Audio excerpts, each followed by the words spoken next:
Hello viewers, welcome to వెస్టీస్ diary. ఇవాళ నేను బ్రేక్ఫాస్ట్ అండ్ లంచ్ చాలా హెవీగా చేశాను. ఇంకా స్టమక్ ఫుల్గానే ఉంది కాబట్టి డిన్నర్ చాలా లైట్గా ఏదైనా చేసుకోవాలి అని డిసైడ్ అయ్యాను. యాక్చువల్లీ తినకపోయినా కూడా ఓకే, బట్ నైట్ పడుకునే టైంకి ఆకలేస్తుందేమో అని చాలా లైట్గా ఏదైనా డిన్నర్ చేసుకుందామని బాగా ఆలోచించి వెజిటేబుల్ సూప్ చేసుకుందామని డిసైడ్ అయ్యాను. ఇది చాలా హెల్తీ అండ్ రెగ్యులర్ సూప్స్ కంటే కొంచెం డిఫరెంట్గా ఉంటుంది.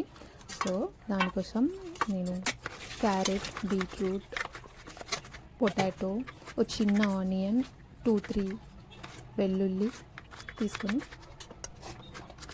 చిన్న ముక్కలుగా కట్ చేసుకున్నాను. అండ్ ఈ సూప్ మనం అసలు బాయిల్ అలాంటి ఆయిల్ లేకుండా చేసిన బాయిల్ అదేం చేయట్లేదు, స్టీమ్ చేస్తున్నాము. అండ్ ఇందులో ఏ మాత్రం ఆయిల్ కూడా వాడట్లేదు.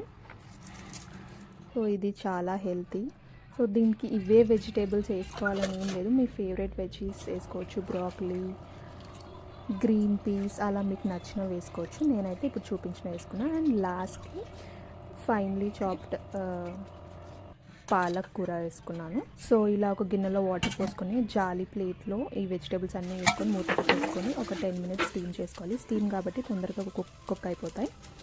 అలా 10 minutes తర్వాత చూస్తే సాఫ్ట్ అయిపోయాక అది ఒక 5 minutes అలా చల్లారనివ్వాలి. చల్లారనిచ్చాక మిక్సీ జార్లో వేసుకొని కొంచెం సాల్ట్ వేసుకొని ఫైన్ పేస్ట్గా నేను దీన్ని గ్రైండ్ చేసుకుంటున్నాను. అండ్ ఇందులో నేను ఎలాంటి ఫ్యాన్సీ పౌడర్స్ ఏమీ యాడ్ చేయట్లేదు, ఓన్లీ సాల్ట్ యాడ్ చేస్తున్నాను.